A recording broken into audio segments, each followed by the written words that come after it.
तो यहाँ 9th maths का 8वां चैप्टर चतुर्भुज का उदाहरण 1 है और इसको समझते हैं। दर्शाइए कि एक आयत का प्रत्येक कोण एक समकोण होता है। तो यहाँ पर मान लेते हमारे पास क्या है, ए बी सी डी एक आयत है और इसका जो ये कोण है ए वाला, ये क्या है, 90 का है। ठीक है, तो यहाँ पर दिया है लिख देंगे, है ना। जब सिद्ध करना होता है तो क्या लिखते हैं, दिया है। क्या दिया है, आयत, है ना।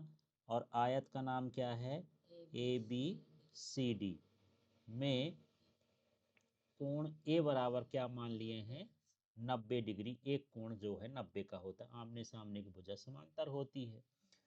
ठीक है, अब यहाँ पर हम देखेंगे कि हमको क्या सिद्ध करना है ना। सिद्ध करना है कि इसका जो सभी कोण है, माने कोण बी का मान, कोण सी का मान और कोण डी का मान, इन सभी का मान कितना है, 90 डिग्री। ठीक, तो यहाँ पर हम लेंगे क्या, उपपत्ति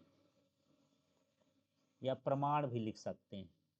तो उपपत्ति में हम क्या करेंगे कि जो हमारे पास कोण ए है और प्लस क्या है, कोण बी है, ये क्या होता है, 180 डिग्री।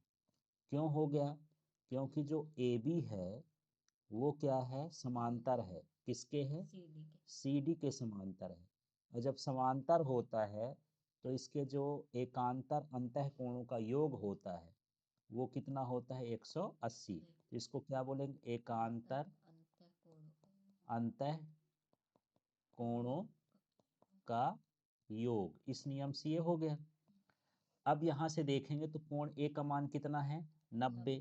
तो कोण ए का मान हम 90 डिग्री रख देंगे तो प्लस कोण बी बराबर कितना हो गया, 180 डिग्री। अब यहाँ से पक्षांतर कर देंगे तो कोण बी बराबर क्या हो जाएगा, 180 डिग्री माइनस 90 डिग्री।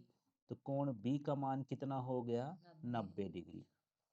तो जैसे कोण बी का मान हो गया, इसी प्रकार, है ना, इसी प्रकार क्या होगा, यहाँ मैं साइड में लिख देता हूँ, आप लोग को नीचे लिख देना है कि कोण सी बराबर भी क्या होगा, 90 और कोण डी बराबर भी क्या होगा, 90। अतः इसके सभी कोणों का मान, माने कोण ए बराबर कोण बी बराबर कोण सी बराबर कोण डी, इसके पूरे का मान क्या हो जाएगा, 90 हो जाएगा। समझ में आ गया।